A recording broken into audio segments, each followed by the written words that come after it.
The Asian Avengers, so weak. Asian Avengers, so weak, so fuckable, bro. You know? Whoa. There's 5 Asian guys together. Wow. Together. Did you ever go through a stealing phase? Do I think everyone should have a gun? Maybe. Or you can look me up. I don't care. I'll fight you. I don't care. You want to get high as fuck? You like opium? Hey, welcome back to another episode of Asian Not Asian Podcast, the podcast where 2 Asian guys not from Asia talk about American issues no American cares about. I am your host, Fumi Abe. And I'm Mike Nguyen. Today is January 23rd, Saturday. If you're listening to this on your phones right now, your smartphones, please take a screenshot and post it on Instagram stories. Tag us at Asian Not Asian Pod. That's how we get new listeners. And if you're an iTunes listeners, please leave a review, a 5-star review only. We don't want to hear anything else. And if you want more bonus content from me and Mike, please go to patreon.com/Asian Not Asian Pod for bonus monthly episodes and other cool stuff like nudes. I usually say we're coming at you live from Brooklyn. I'm not saying that today because that would be a lie, because I'm coming at you coming live at you, I don't know what the phrase is, from goddamn Hawaii, everybody. I should have said aloha. Goddamn. Yeah. Mahalo, dude. Mahalo. Have you been saying mahalo a lot? Mahalo means thank you. It means everything, doesn't it? It means like hello, goodbye, thank you, yes, Oh, no. I don't know. When I was flying Hawaii Airlines, they said mahalo when I was getting off. So I just assumed it meant thank you, but I haven't really looked it up. I used to work at this when I first graduated, and it was my first shitty job, and I had to like call different places to like verify if people had worked at the place they said on the resume. And one of the anytime I called anyone in Hawaii, Bank of America, Starbucks, whatever, it'd always be like mahalo, and I was like, "Is this fucking Bank of America? It's like mahaloing me." It's like Bank of America, it's like Morgan Stanley, mahalo. Your interest rates are very, it's crazy, man. So I love it, bro.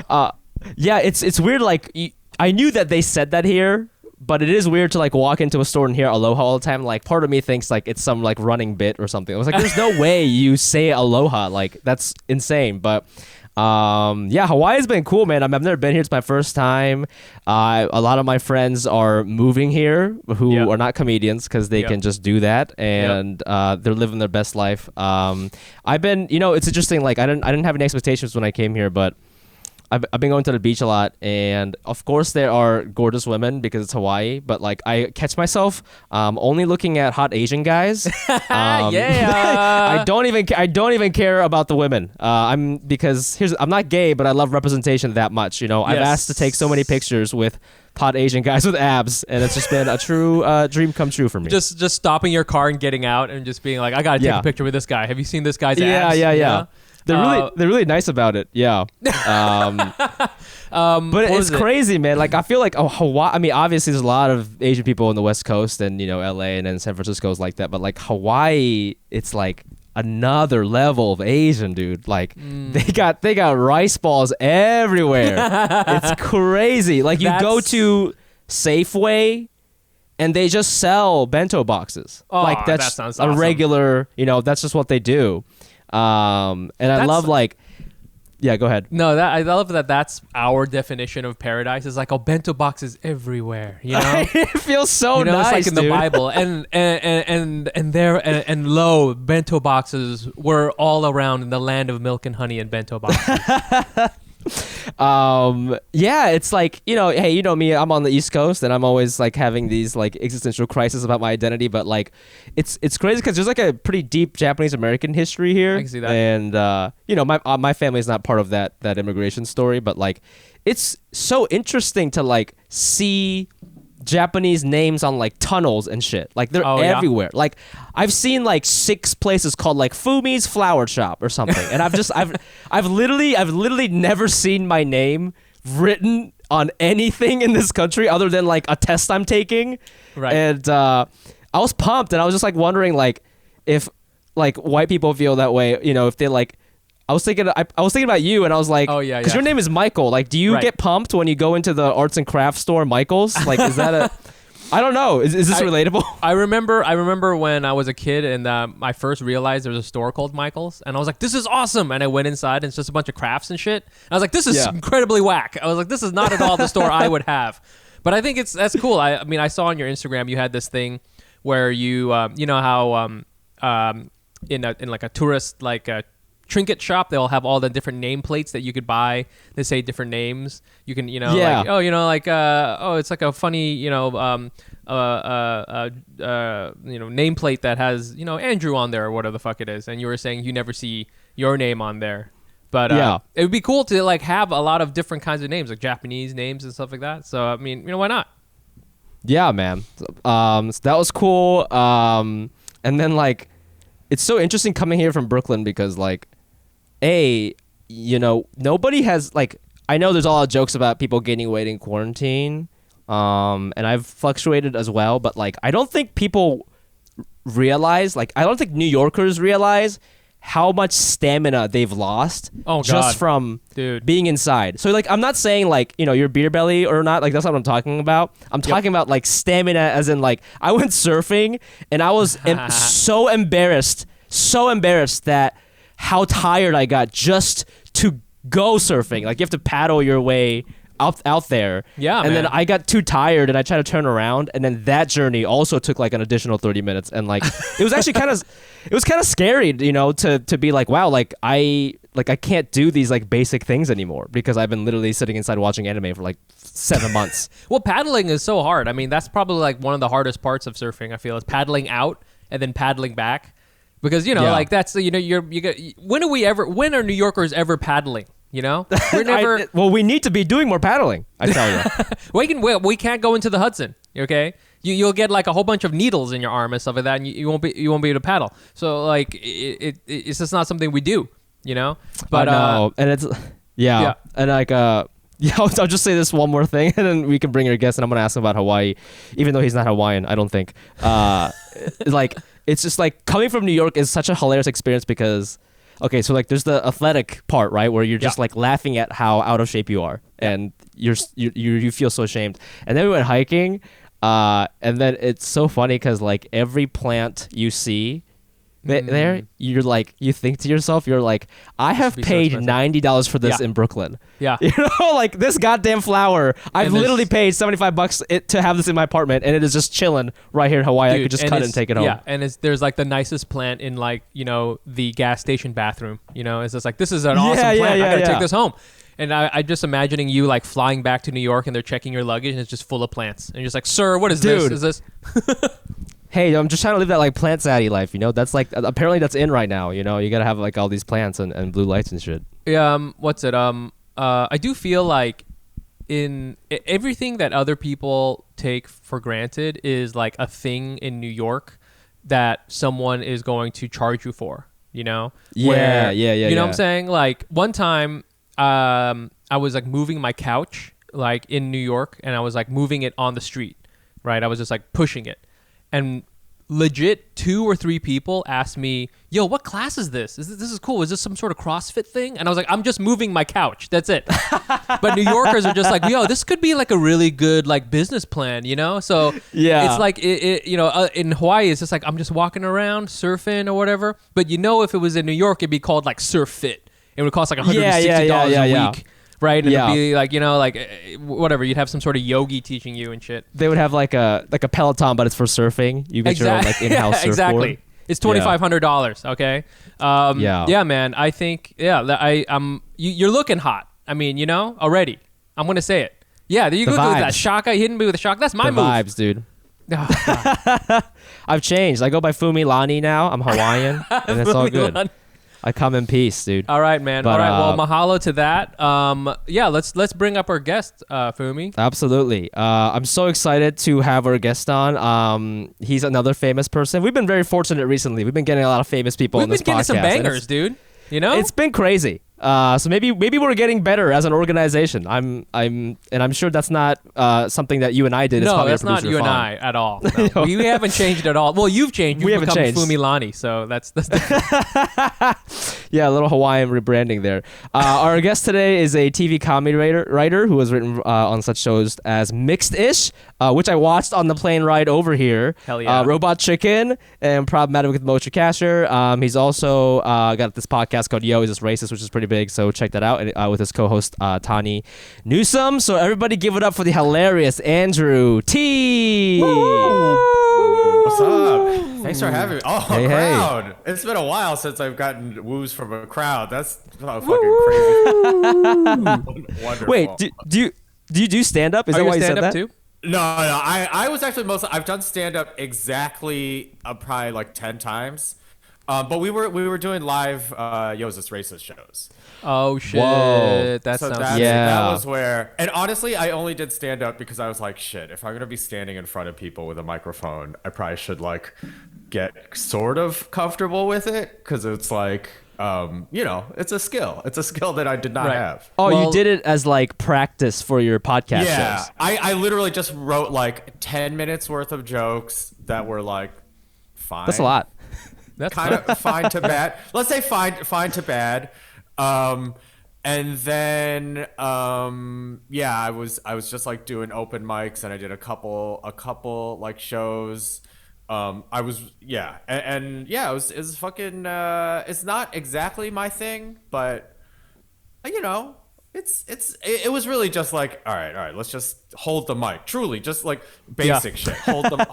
just hold the mic, move the like, mic stand. Yeah. Yeah, how far to put it towards your face, like little shit. Right. I was like, LA has places where you can learn to do that for free, so I should probably do it, as opposed to like, because we're really lucky. We get to do like decent sized live podcast shows, and so Yeah.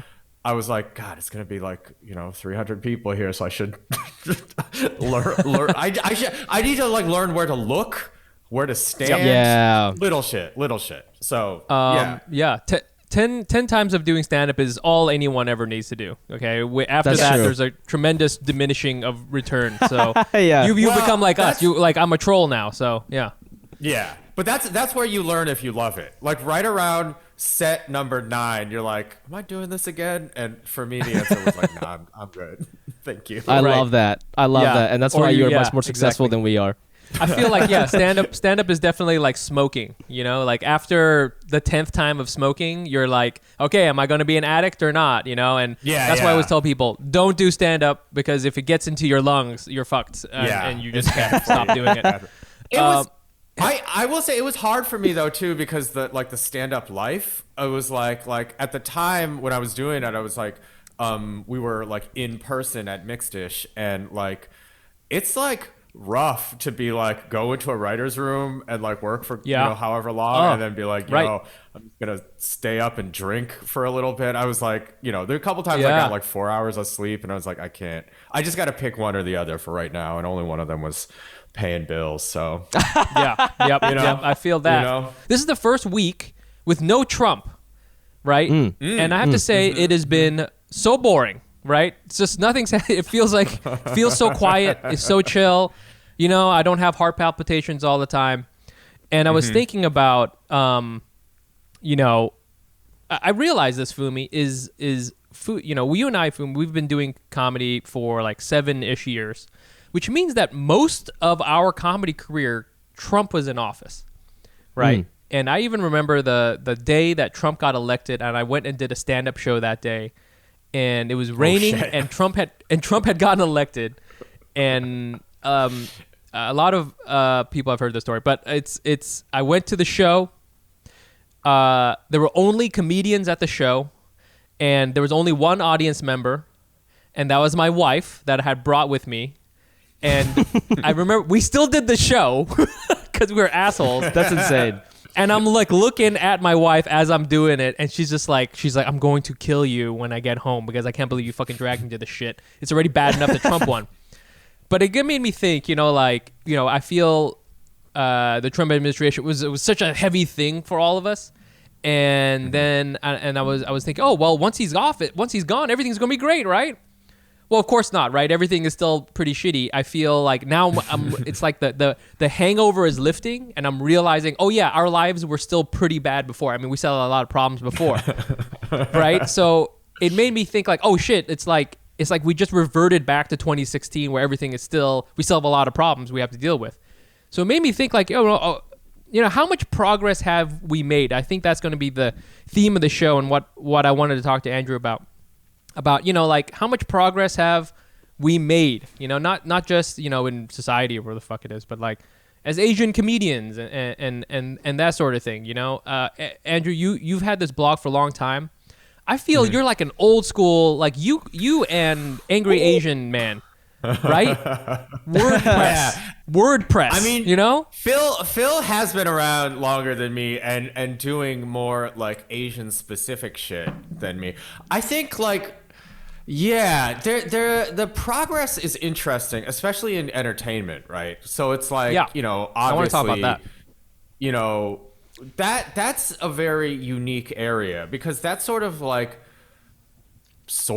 one and only place where Asian people like, you know, don't have the model minority shit going on. Like, you know, because it's like finance or like, you know, dealing with the police or whatever. It's like, you know, we have been put at the top of the people of color pile, basically. Right. But entertainment, it's not. And then you're like, how much do I really complain about this shit? Like, you know, it's like hard to find jobs, but you know, I don't worry about getting pulled over by the racist ass LAPD, you know? So it's like it's hard to calibrate the tone, you know, because it's like when you're talking about shit, you're like, well, these are problems. Don't get me wrong. Like, it's not a problem. But like, for me, I really struggle with like, all right, but what do I say about this? Partially, and this is where I get kind of messed up because I think like I have a different perspective from a lot of like prominent Asian Americans because I was born in Michigan. Like I went to high school with 1.5 Asian people. And the one was me. And but also it's like I'm sort of like lucky, not lucky that like because of, I mean, I guess socioeconomic shit, not that my family was like rich or anything, but you know, we're like middle class, but they're like, my family was like, had all these like really conservative Asian people in them. Like, you know, a bunch of my aunts voted for Trump and like, you know, really, same here, baby. Yeah. And so it's weird. So when you talk about Asian people, in my head, I'm like, there's my dumbass aunt in there. Like, you know, there's all these people that I'm like, kind of like, fuck these people. So it's hard. It's hard for me to have like a unified message the way that I think like some, like, I think a lot of people, you know, like a lot of like my Chinese friends from the Bay Area are like very focused and clear. And even though their idea of what Asian culture is I think too small, it's very clear to them. They're like, it's these people, you know, it's this culture and we are this thing. And I'm like, I mean, we're not, but I like your version better, but it's not accurate, but yours is better.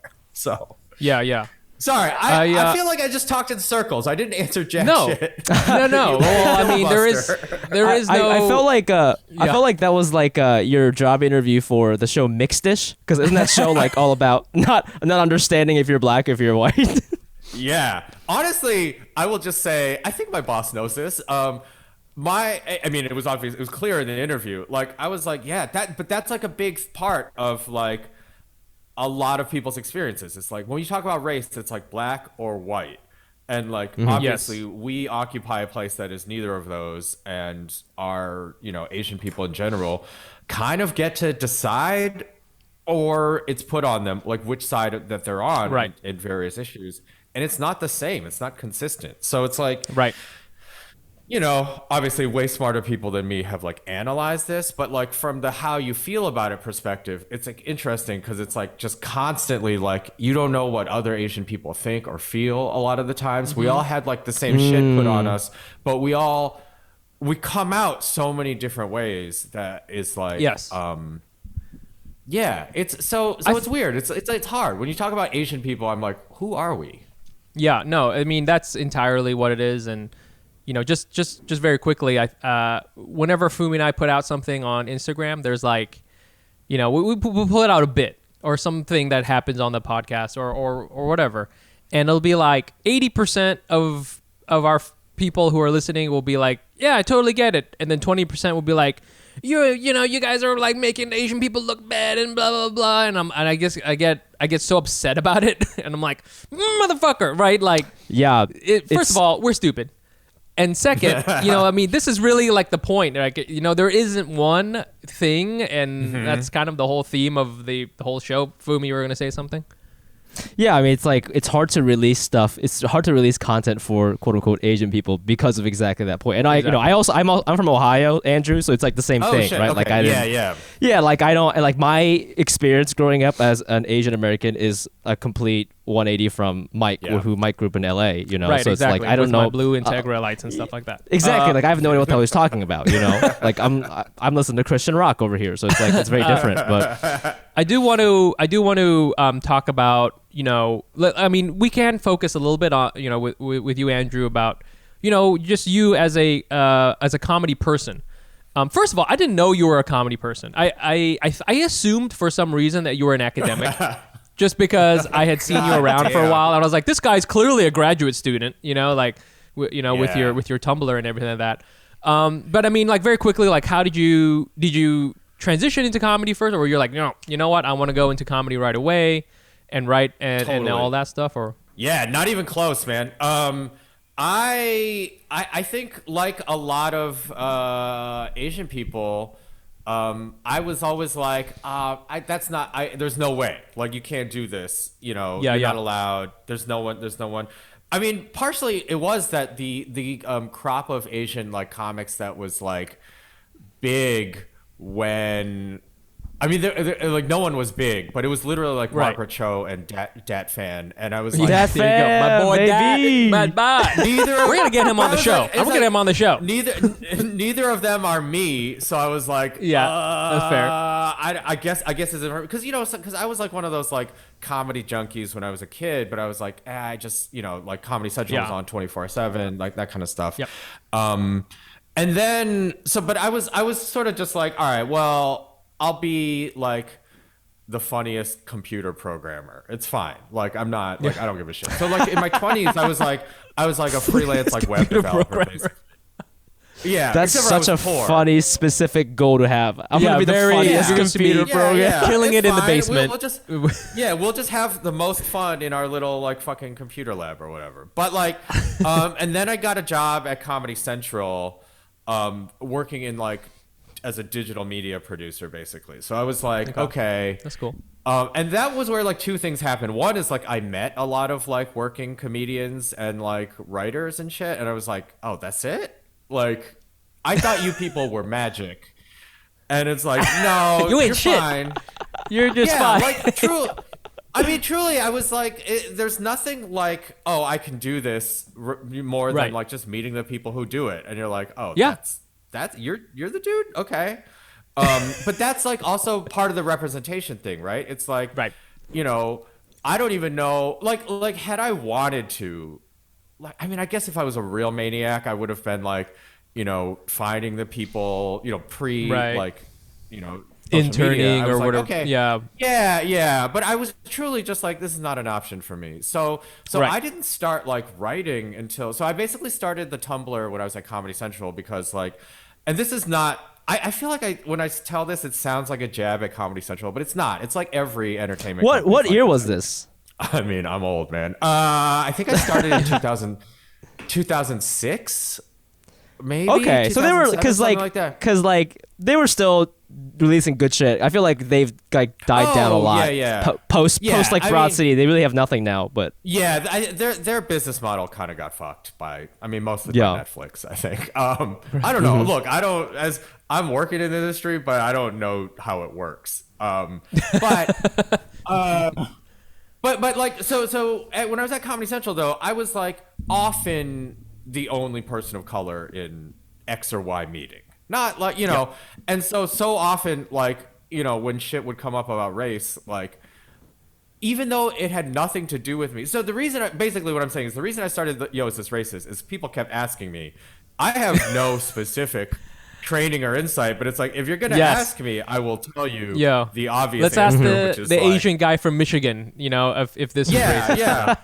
Like, I don't fucking specifically know, but guess what? The fact that you asked me means that you and I both know it's racist. So I love that, and I think that's why I felt that I thought you were an academic. I was like, this guy is clearly, he's using some sort of Gramscian, rubric framework based on Marx in order to analyze this. But no, just some dude from the basement who just has a Tumblr going on. But that's the key of I think the experience of any person of color, right? It's for sure. Even if you're not woke or thinking about it, at the end of the day, you have had shit that happened to you that, whether you think about it or not, gives you a different perspective than any given white person, or the culture in general, and it's all in there, and so that's the thing with Yo's as racist is me and Tani are fucking dumbasses, but guess what? We're still better on race than a lot of people, because it's just or a lot of white people or and that perspective fucking matters. Have you felt that Fumi and I, we always talk about the Asian wave, right? Kind of the whole thing starting from 2017-ish with Crazy Rich Asians and Fresh Off the Boat and that sort of thing. Have you felt that we've made some progress forward and maybe progress back with the China virus thing, and or do you feel it's on the ground from a comedy perspective, do you feel okay, people might be more open to stories like the ones I have to tell or whatever? Yeah, totally. I think it's the sad, sick part of Hollywood especially, or entertainment in general, that it just fucking money talks so much. So Crazy Rich Asians doing well. I will say this is a thing that it's at its heart is based in racism, but is benefiting me, so I guess I don't talk about it very much, which is right. the white Hollywood establishment does not really process that there's a difference between as you guys say Asians and Asian Americans. Yes, so that's not a thing. Yes.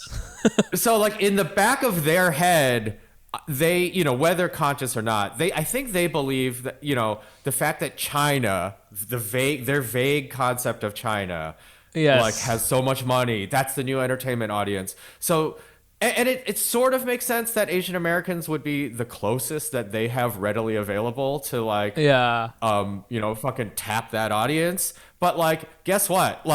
My shit about I'm pitching all this stuff about being a fucking dirtbag semi-drug dealer in Michigan, Asian kid, and what's not gonna fly in Shanghai is those people are not gonna give a fuck about my stories. Yo, that is so true and fucked up. I'm thinking now, even in the movie Inception, they had an actor from Japan, and in the eyes of the Hollywood, they're oh no, that one was for Michael Nguyen. We did it for you, buddy. There you go. We got you, buddy. That's crazy. It's better than nothing, but this is not it. Truly, it's right. But yeah, I mean, I don't know if it's. I mean, no, it's both the market and myself. I'm just also more confident in telling those stories now, because it's we gotta So here's an actual tangible thing. I was thinking about this because there's always on Twitter, there people are oh, what was your first spec script or whatever? Well, how did you get started in the industry? And one thing that definitely happened to me this is not mind blowing or anything. My first 2 scripts that I tried to use to get writing jobs were had white main characters. It was very kind of a shitty Office rip off right. And they would there would be people of color in them. It was more diverse than just your normal shitty white guy thing, but it was still a white guy comedy story, because I thought that's what the people who would hire me would want. And didn't get jobs off those, got very, very few meetings and shit. No one really wanted to hear it. And then the thing that got me work was I wrote something that was depressingly autobiographical. It's embarrassing, but just the amount of shit in that pilot that people respond to that actually happened to me is depressingly high. And that shit is I think Asian people coming up don't hear that, or they do, but they it's hard to process it, because you're yo, I want to work on, I don't know, The Fucking Good Place or whatever. I'm gonna write something like that to show that I can do it. But it's not I don't know, chasing that was such a mistake for me. It like just didn't like, and whatever. This ultimately this just boils down to like be true to yourself or whatever. Like the Yeah. dumbest Well, no, advice but you I can think, give. but I think what you're describing there is like such a common feeling, especially in entertainment, because I think for a long time, and Mike, we're talking about progress, but still to this day, I work at Comedy Central now, and unfortunately, not a lot of more POC. I'll be honest with you, it's me and one black guy, and we are both quitting next week. So that's 15 that. years later, we're exactly 15 the years same later. spot. Hold on, and, are you just like I'm sorry, I should have done a little more research on you before I got here. Are you just my like reincarnation, like just doing everything Dude. better? Exactly the same way. It's funny you say that because I have these moments, because I'm 31 now, I have these moments, the exact same moments with a 25-year-old Japanese American guy starting comedy today. It's like, what the fuck? You're way more confident. But I think, writing that white guy pilot, I totally get that Oh, yeah. because I think I still feel this way, and I'm trying to write about this right now, but like when they say diversity, they don't mean me. No. And then if they don't mean me, then why would I write about my life? Yeah. Because you don't even want to hear it. Yeah. They mean, they're talking about black people, they're talking about Latinx people, Yeah. or they're talking about like Asians who want to be doctors. Yeah. Like Yeah. they're not talking about that Midwest like kid who wanted that hand job under the bleachers. Yeah. They're not talking about Yeah, me, yeah. So it's hard to Tell like those hand job that's stories. why we that's why you sometimes like I do see a lot of specifically straight Asian guy comedians completely denying Asian stuff and just will do jokes about Yeah. bathrooms or whatever, Yeah. like doing like that white guy Mark Normandy act, Yeah. which is really funny. But because I think deep down they also know like, oh well, nobody wants to hear this, nobody cares, Yeah. and it's like Yeah, a yeah. sad reality sometimes. But it also is like, I think to me, it's born out of the same like fear, right? It's like, again, very few trailblazers, very few role models for us. So it's like, you're going to try a thing, and when you fail, you'll be like, of course I failed. Like, this isn't Yeah. this is a thing that can work. So that's why I think I was like, risk averse. So I was like, well, fuck it. Again, at the time, like, The Office or Parks and Rec were like the biggest shows on TV. So I was like, I will do a show like that. And my idea of perspective was like having an Asian character at all was like, I was Yes. like, ooh, their minds are going to be blown by this. And it's like, I mean, they're Yeah. not. But like, Yeah. This guy goes and gets a bento box. Okay. Woo! yeah. Ooh, he's not ashamed of it. Yeah. Yeah, truly. I mean, I think. Yeah. Not ashamed of the bento Open on box. confident Asian man eating a bento box. Yeah. What? Yeah. Asian but cool. Yeah, Asian but in a cool way. Yeah, As exactly. as our boy Jared Goldstein says. Do you feel like the trajectory may be changing for stuff because we talk about again there's Shang-Chi's coming out and that'll be cool and we're going to talk about Bling Empire in just a minute, but hey, there's House of Ho and Bling Empire, which are like, hey, those things got their own problems, but to your point, I'm like, hey, at least I'm glad that there's some Asian people, even if it's like kind of a weird reality show. And if you had said 5 years ago even that these shows are going to come out, people might be up in arms about it for various reasons now, and now it's kind of like part of the fabric, and it's not as I don't know, controversial. It seems a little bit more like natural. The path is started to be laid out for better or for worse. So do you feel like that you are is that affecting you your day to day as far as like in your career and your comedy and stuff like that? Do you feel like, people might be open to finally hearing about my, shitty Michigan Asian and hand job bleacher Asian, I think so. I mean, I think the thing is, it's like, so I guess like to me, it's like, it's the market and there's me and they affect each other and the community. So I'm more confident in telling those stories too, because it's like, whatever, fuck it. Like, I know I can do it now.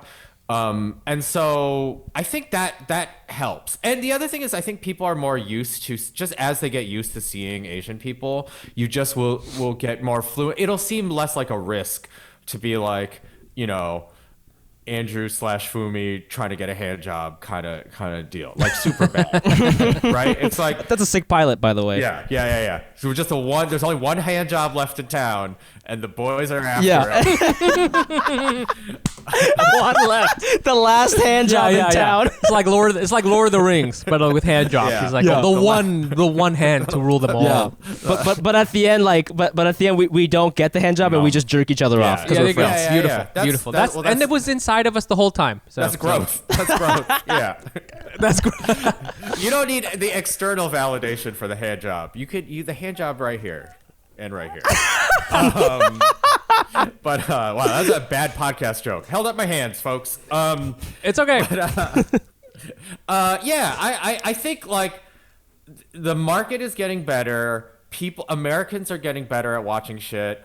I'm curious. Like I really am curious. The first like Asian American story that like actual Asian people respond to, because it's like they didn't fuck with The Farewell. They didn't really fuck with Crazy Rich Asians, which I argue is like an Asian American story.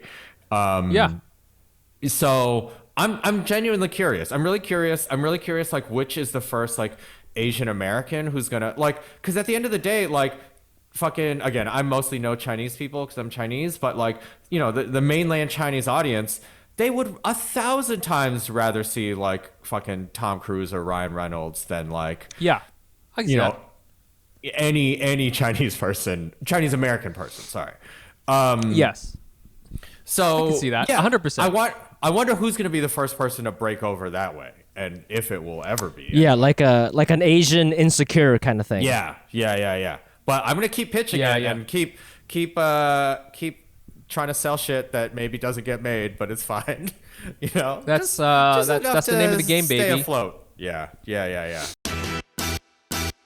Did you know that almost 40% of the United States is people of color, but medical research is 80 to 90% white? That's crazy. Are you telling me that every time I read side effects on a bottle of pills or something like that, that is based on research only for white people, and they're not really thinking about my petite Japanese body? That's right. They're not thinking about your tiny, tiny Japanese body, okay? This has serious consequences. In drug trials conducted primarily in the United States, Asians account for less than 2% of participants, but account for 6% of the U.S. population. Listen, I'm not a scientist, but I know white people and Asian people, we have different bodies. For example, we got different earwax, and I know that makes a difference in my medication. The All of Us research program is the largest and most diverse health resource ever and is representing all of those groups who have been left out of research in the past. People of color, seniors, rural areas, low income, LGBTQ, etc. It's up to you how much and what you want to share, and all of the info is secure and your identifiable info is removed, so it's anonymous. And why should you trust them? It's managed by the National Institute of Health, NIH, one of the world's foremost medical research centers. Why should you sign up? Well, for the greater good, to represent unrepresented groups, contribute to health research that could help the community, your family, maybe even you. And you also get a $25 gift card. And they're providing 10,000 free Fitbits starting early next year to bring people into research to help close gaps in representation.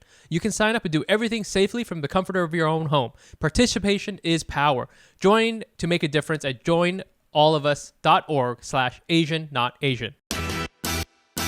Hey Fumi, what you doing for the big Valentine's Day? Bro, you know I'm gonna make sweet, sweet love to my lady, but I don't know if this happens to you. When I make sweet, sweet love, I get a little tummy ache. Ooh, and then I gotta go to the bathroom and declare war on my toilet, and it's a really big problem. Oh, snaps, dog. What can you do about that? I think the only thing I can do about this is to get a Hello Hello Tushy. Tushy. The future of toileting has arrived. Okay, it's technically been around for centuries, but hideously expensive, costing thousands. Now the brand new Hello Tushy 3.0 modern bidet attachment is here to level the playing field. It's stylish, eco-friendly, easy to install, and affordable. Hello Tushy 3.0 doesn't just cleanse your butt with a precise stream of fresh water. It cleans itself.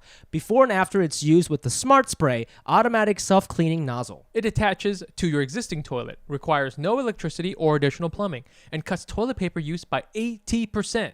So the Hello Tushy bidet pays for itself in a few months. Shout out to the people who were part of that study. Because with Hello Tushy, you don't wipe at all. Just poop, spray, dry, and go. And sanitation is so simple. The Schmutz Shield offers easy cleaning, and the knobs are naturally antimicrobial. It is trademarked. The Schmutz Shield is trademarked. No way that's real. The Schmutz Shield is a trademark thing. Plus, every Hello Tushy bidet attachment comes with a 60-day risk-free guarantee and a 12-month warranty. Already got a tush on your pot? Upgrade to the new 3.0 model. If you're new to the revolution, join millions of Hello Tushy customers right now and have a clean butt with every flush. It's true, buddy. For the rump you love to hump, this Valentine's Day, give the gift of Hello Tushy. Go to hellotushy.com/ANA to get 10% off plus free shipping. This is a special offer for listeners. Go to hellotushy.com/ANA for 10% off. hellotushy.com/ANA. We're back with our guest, Andrew T., comedy writer Andrew T., and it is everybody's favorite segment. It is Das Race News. Das Race News. And we have so many people message us about this particular show and topic. Okay, with DMs, emails, people coming to my house. I'm just like, go away. And what I'm talking about is, of course, Bling Empire. It is the Netflix reality show. People are liking this show, and Fumi and I checked it out. We were on another podcast called The Reality Gaze, which I think should be out by the time this episode is out. So check that out as well. It was a good time, and we checked it out. And for people who don't know, it is a reality show based around rich Asian folks in LA, and it is 100% a spin-off, in the minds of the creators of like, let's make Crazy Rich Asians, but in LA, and that's really the pitch of it. And it's got all sorts of different characters. There's like all these people who are like heirs to various things. There's someone we know. His name's Kevin Creeder, and he's a model. He is he's a Korean adopted model. He grew up in Philly, and it's just like their lives, and the ridiculous shit that they do. So it's a mess, and I've now learned that being a mess in a reality show is a good thing. Okay, so now I don't feel so bad saying it because it is a mess, and all the people are very messy, and it's kind of all over the fucking place. But I think people are feeling it, and. Before I kind of get into my thoughts about it, I want to see what Andrew. Have you checked the show out? Yeah. So I watched a little bit of it. It had been on like my to-do list, of shit I should watch. So here's my thing that I was because I'm not like a reality TV person. Like I just like same. I'm not kind at all. of like I just can't really do it. And truly, I was like, I'm pretty sure it's not a good idea to watch reality TV. Like the race-based reality TV of your own race. Interesting. Because I was just like, like if this was a bunch of white people, I think it would be more entertaining. But like the kind of eternal cringe of like, God, and they fucking talk about being Asian all the time. I was like, oh damn it. I hate this. Yeah. But they're not like worse than any other reality show people. It's just like when it's like reflecting on me a little bit, I was like, ooh, this is tough. This is tough. Yeah. It is interesting seeing, it's almost like the tagline is Asian people can also be trashy. It's like, hey, all right, there you go. Yeah. That's pretty cool. Yeah. But so as you were saying in the last segment, that is a type of progress. Like the right to be shitheads is like, 'cause for a long time, we didn't have the right to be just that dumb on TV. And we finally do. But yeah, it was personally, it was a little hard for me to watch because I was like, yo, I know I would personally hate those people, and I get that that's what you're supposed to do, but when I hate people, I just don't interact with them, as opposed to I think a lot of people on earth that's like seek out people to hate, and I'm like, I don't need that in my life, really. Yes. I mean, you live in LA, you hate everybody, so it's like, there's no way to function, right? I don't need more of this shit. Fumi, what did you think about it? I mean, I think I said this on another podcast, but like, the other podcast we did, Reality Gaze, they asked us to describe it in one word, and I said one thing on that podcast, but I've reconsidered it, and I truly feel like one word to describe the show is like Asian ? Yeah. Where it's like, yeah, maybe they look like me, but not really, because all of them have like insane amounts of plastic surgery, like to a point where they don't look Asian anymore. Oh yeah, no, they all look Peruvian for some lion reason. Americans at this point. Yeah, yes, not exactly. Asian Americans, But yeah, I mean, it's just like so. It's interesting because like I didn't necessarily get cringy because I don't think that. I'm hoping people are smart enough to not associate like a regular working Asian person with that kind of thing, just because like nobody we know talks and lives like that, right? Like, I mean, it's almost like the fact that they're Asian doesn't matter. They're not like, for one of the episodes, they fly to France for brunch. That's not an Asian thing. I promise you, that's not an Asian thing. You know, so like I sure it's Asian, but like I would argue that like really nothing about it is Asian in like a more traditional sense. Yeah. That was actually like one of the missed opportunities in the movie Crazy Rich Asians, which I guess I assume is part of one of the things in the book, which is like there's that one scene where there's like a bunch of like I think like Sikh guards that are like really scary in Crazy Rich Asians, and I was like. And look, this is me being like too much on Twitter, but I was like, I think I tweeted this, but I'll just say it if I didn't, which is like the one thing about Crazy Rich in real life, Crazy Rich Asians, is the main thing they do is fuck up the lives of normal Asians. Like, like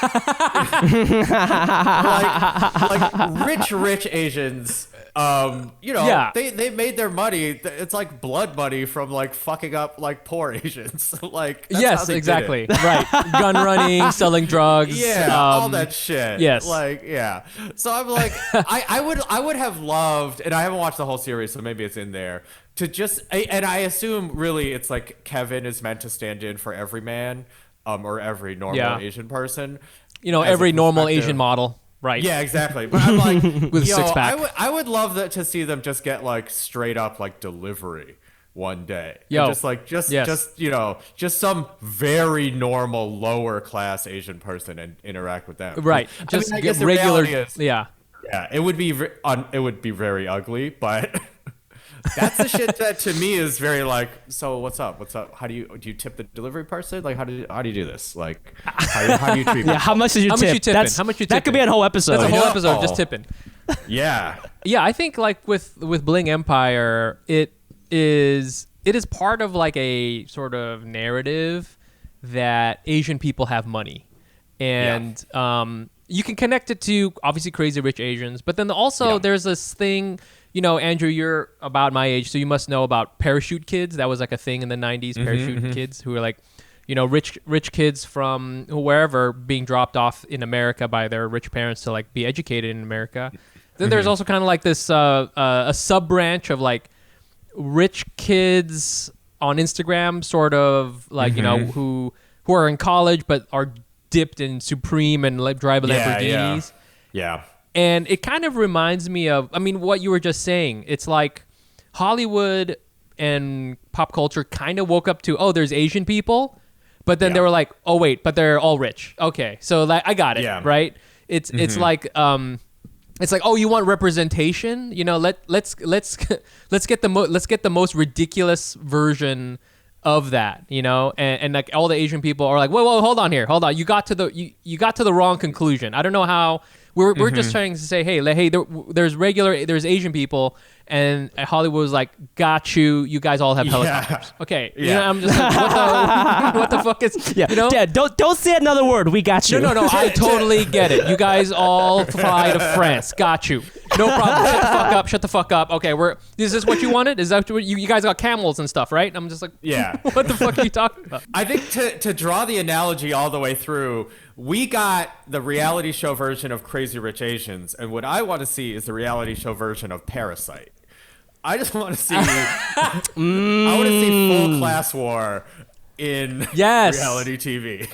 Just fucking fuck them up. Yes. I mean, for sure. Like, there's a couple episodes where you see like some of their nannies and shit like that, and they look like regular Asian people who are just like, you know, they have normal faces. I'm just like, yo, where does she go to get, you know, dim sum? Because I bet you she knows the spots, you know, and she's got she's got some crazy shit to tell you. We'd love to hear what our fans think of Bling Empire. Again, I get it. It's supposed to be kind of crazy and nuts. And we talked about House of Ho in a couple episodes before with Anchit Tran, and this show makes Bling Empire makes the House of Ho look like Shakespeare, okay? Because House of Ho is like a beautiful allegory, you know, based on, you know, Henry V, compared to what Bling Empire is, which is just a mishmash of lying Americans just getting to like weird things. So check that out.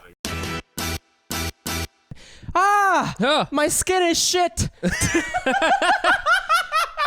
Your skin is shit. It's shit, Mike. It's shit, and you smell like shit. I know. I'm so sorry, but you do too, man. I do. You know why? Why? It's because we are straight guys. We are And straight guys. We are terrible I in so know. many ways, and not least of which is from smelling and looking Like shit. shit. But you know what we can do to improve ourselves, What's Mike? that? What? We can try Hawthorne. Hawthorne is a premium tailored personal care brand that's making it easy for guys to feel and smell your best. You start with a quiz. The quiz has things like what's your favorite drink and how do you like to spend the night out. It's actually pretty fun. I did it. It's really easy. And the products you get, they have so many different kinds of products. They got everything from shampoo to deodorant because I'm a smelly boy. You're a smelly boy. I double down on the deodorant. I get the perfume. I have a lot of face stuff because my face is terrible and I Yeah. try to get a lot of face stuff. It's awesome. If you want to upgrade your self-care routine, Hawthorne is a fun and convenient way to get super high-quality products tailored specifically for your needs. Hawthorne even takes the risk out of it by giving you free shipping on your orders and returns.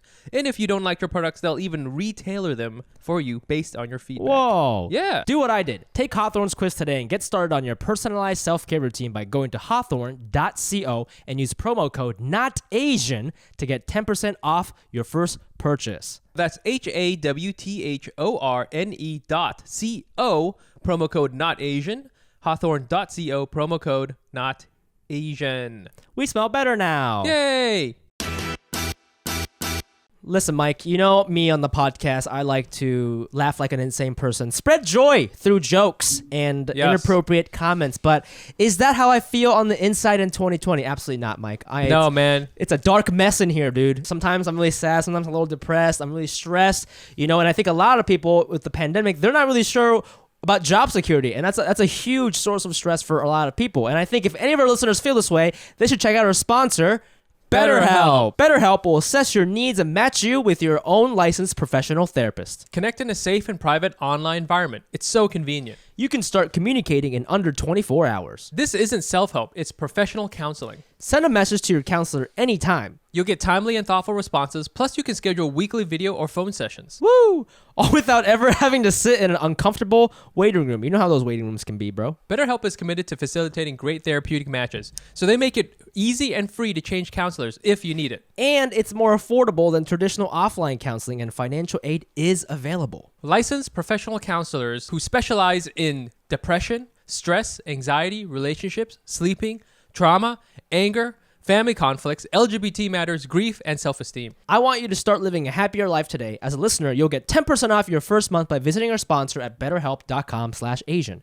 Join over 1 million people who have taken charge of their mental health. Again, that's BetterHelp, HELP.com/Asian. So this is like I guess a special segment. We got an interesting email from one of our listeners, and I don't want to call this mismanagement consulting because it's kind of it's a real ass question, and we love real ass questions here at Asian Not Asian. So I'll just read you this email, and then I actually didn't know about this thing that he's referencing, so I'm glad he let us know. But I thought it would be an interesting discussion point. So one of our listeners, I don't know his name, or I don't want to say it. He wrote, so Howard University, an HBCU, which is historically black colleges and universities, just recently hired an editor to run their magazine, and many African Americans online were upset or dismissive of the fact Howard did not hire someone who was black. This got me thinking again about a certain issue. As a black guy in my 20s, I have a sort of a career related to Asian culture. Would it be wrong if I were to be hired at an Asian American organization, for example, museums, nonprofit, over an Asian?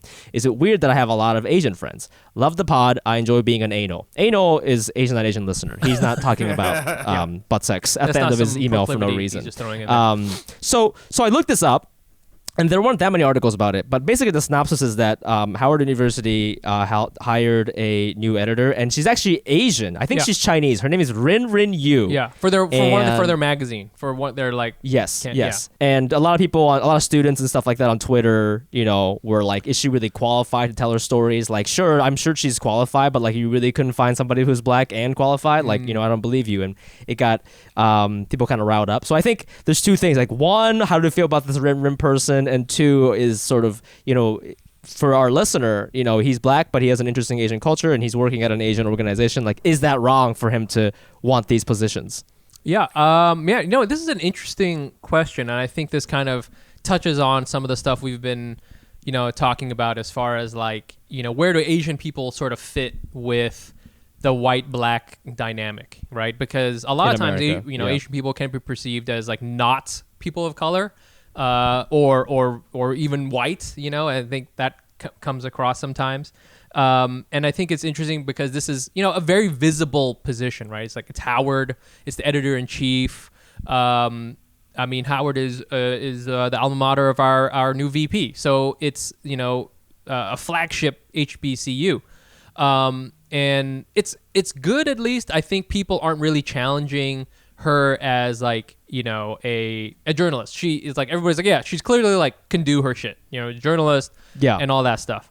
But it's like, I could see like why the optics of this is not going to be, what I'm saying? Like you got to also think of, we're talking about representation. Everything's about representation, right? So, it sends a certain message if you have, someone in this visible of a job. That's really what it is. And I don't know what one way or the other. I do remember, this is just a thing because this reader or listener is talking about, he's a black guy. He has a lot of Asian friends, and he's got, this whole, kind of Asian thing. I remember when I was in college, I was part of AAA, which is the Asian American Association, which is just like a big glom of Asian people, of which, I went to a public university in California, so it was like 40% Asian. So we had a huge club, and maybe more, 60% Asian. And our president, the president of AAA for one of the years was a black dude. Right?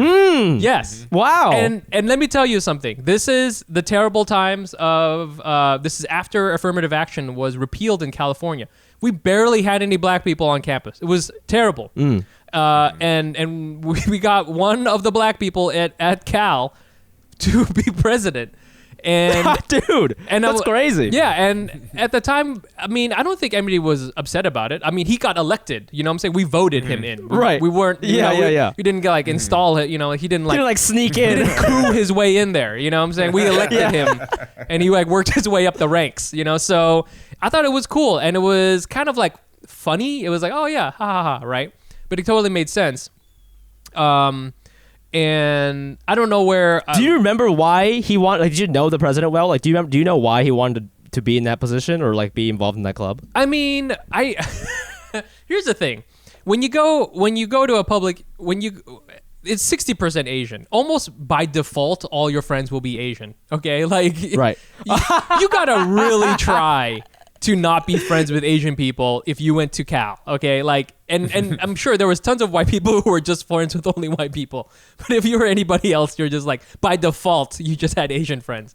So I think it made a lot of sense, for that. And I think he just kind of did his thing, and he kind of went in and did our thing. And it was an Asian American. The association wasn't very. It was like loosely Asian. Do you know what I'm saying? We were, of course, AAA, but it wasn't like all of our meetings were in English and shit. It was totally fine to have, a person who was not necessarily Asian American. I thought it made perfect sense. So, that's just an example, I think, of, hey, I actually don't know what my point is. I think the point I'm trying to say is that it didn't seem unusual in that context. Right, like it's happened before. Yeah. It made sense. It made sense. But I think in this one, it's a little different. I don't know, Andrew. What are your feelings? Yeah, I think there's probably like, I think the reality is like, all of the criticism is fair. Or not all. I'm sure some of it is not fair, but the true. Shit that I saw was like basically fair. It's like, she's probably fine. It probably would be better if it were a black person, for sort of optics reasons. Yep. But there's also like, I maybe am just like too easy on shit like this, but I'm like, I mean, the reality is she's not going to get like fired because of this Twitter talk. Like it's valid-ish criticism. And I think the reality is like, we'll just see how she does. Like, you know, that's sort of it. There's just like, hopefully she does a wonderful job and it like bridges some of the pretty severe damage between, you know, Asian people and Black people that exists in America. Yep. You know, so that's like a potential like sort of silver lining, I guess. But yeah, it's like I don't know. I think shit like this sometimes, and like when you hear like, oh, the internet's blowing up, or like Twitter said this, and it's like, yeah, but Twitter has pretty limited power. Like, you know, it's like it does stuff, but like, you know, a lot of times it's just words, and like there's like no like, again, this isn't like, you know, she got doxxed or like she's like, people are like calling. Yeah, they're not for coming. her They're not coming for her, right? Yeah. Yeah, it's just like, I think they were kind of criticizing the university itself. yeah, it's just like a knee jerk opinion. They're all, again, not all, but all the ones I saw are like, you know, valid. It would be perfectly valid to be like, or and even like going back to the example of the Black president of AAA. It's like, I probably wouldn't say something. I mean, I definitely wouldn't say something. But had I said it, I would be like, huh, that's kind of weird.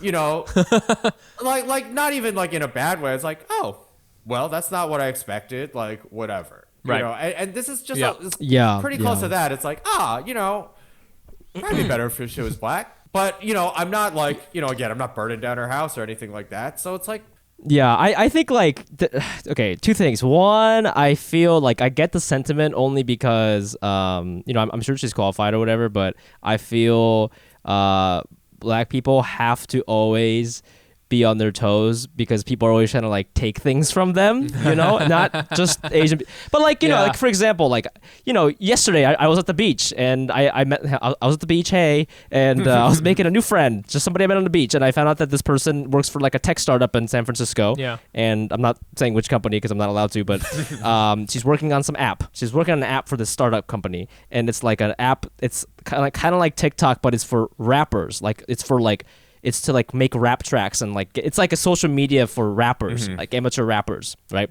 And hey, that sounds cool, but this, you know, this lady's probably making over 100K making this goddamn app.